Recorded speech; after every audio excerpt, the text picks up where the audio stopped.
In this video that acts as a counterpart to the video on acids, we're going to be learning about what bases are and how bases are the opposite compounds as acids because of the way that they behave in neutralization reactions. So if we look at this base, sodium hydroxide here, we see that this is an ionic compound because it contains a metal cation, the sodium cation, and as is a requirement with pretty much all bases, the anion is a hydroxide, an OH minus anion, although as we'll see, when we look at bases that are not ionic in nature, they become a little bit more difficult to recognize, and as a consequence of that, Science 10's chemistry will focus exclusively on the ionic bases, with future chemistry courses elaborating on covalent compounds that are bases. So, in many ways, sodium hydroxide is the prototypical ionic base because it contains a metal cation, in this case sodium, although as we'll see with other bases, it doesn't always have to be sodium, but the requirement for all ionic bases is that the OH minus anion, and this is one of the reasons why bases are considered the opposite component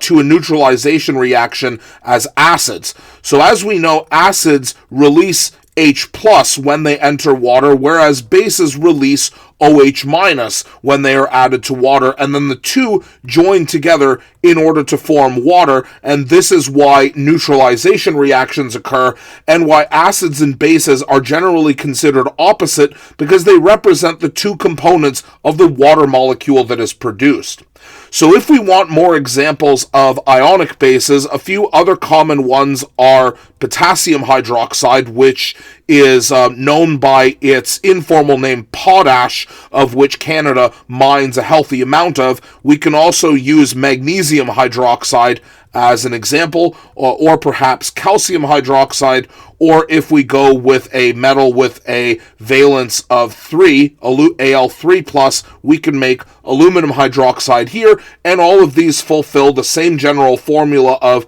metal cation and the correct amount of OH minus in order to balance out the charge. Now, even though this video will primarily focus on ionic bases, we can actually briefly introduce how to recognize covalent bases, the most famous example of which is NH3, nitrogen trihydride, known perhaps by its common name ammonia. And ammonia is a good example of a covalent base because the central element in ammonia is nitrogen, and nitrogen is very often associated with non-ionic compounds that are bases. Now, most importantly, you will notice that ammonia does not actually contain an OH minus ion in its structure the way that we do in an ionic base. Now, even though it doesn't contain OH minus in its structure, nitrogen-containing covalent bases, such as ammonia, are still considered bases because they produce OH minus in a chemical reaction whenever they are added to a solution of water. But as we'll see when we look at the dissociation that occurs when we drop an ionic base into water, ionic bases don't need to do this because OH minus is part of their structure.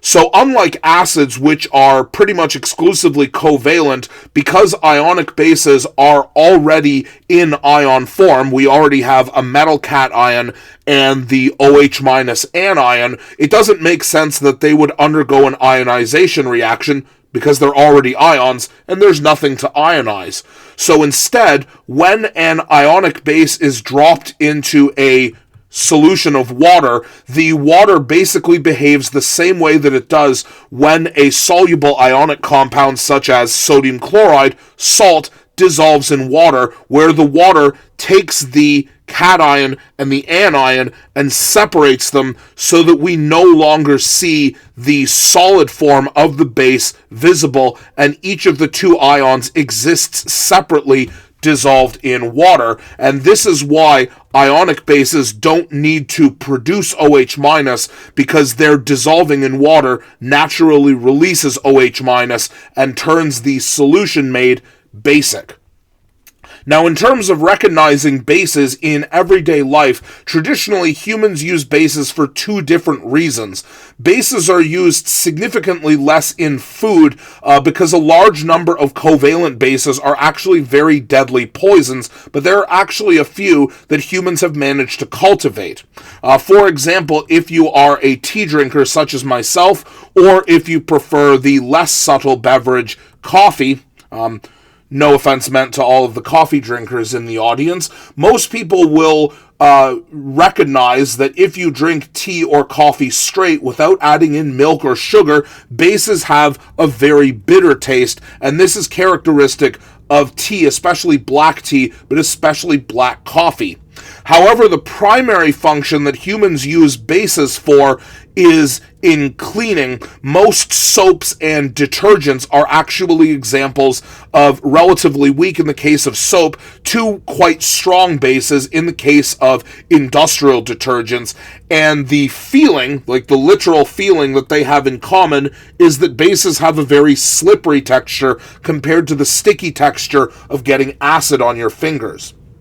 Now, as mentioned at the beginning of the video, acids and bases can be seen as opposite types of reactants because when they are mixed with each other, we get a neutralization reaction that happens where water is ultimately produced because the acid supplies the H plus half of water while the base supplies the OH minus half. And what remains, because remember that every neutralization reaction can also be considered a double replacement or double displacement reaction, what we would end up with is an ionic compound that forms from the metal cation from the base and the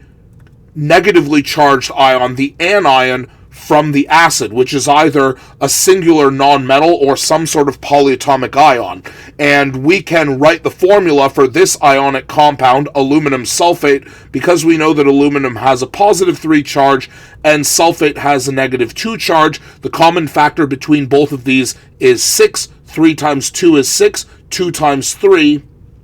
is 6. And this is how we cancel out our charge. So this compound here, this ionic compound produced through the double replacement reaction that occurs between an acid and a base in neutralization, is what we call a salt. And yes, we refer to this because of NaCl, or rather we refer to NaCl as salt because this compound is produced through the neutralization of hydrochloric acid that supplies the chlorine and sodium hydroxide base that supplies the sodium in order to give us sodium chloride. So lo and behold, the table salt that you enjoy is produced through an acid-base neutralization. But of course, we need to consider the hydrogen and OH minus ions joining together in order to make water, and basically every acid-base reaction will function in a similar way to this.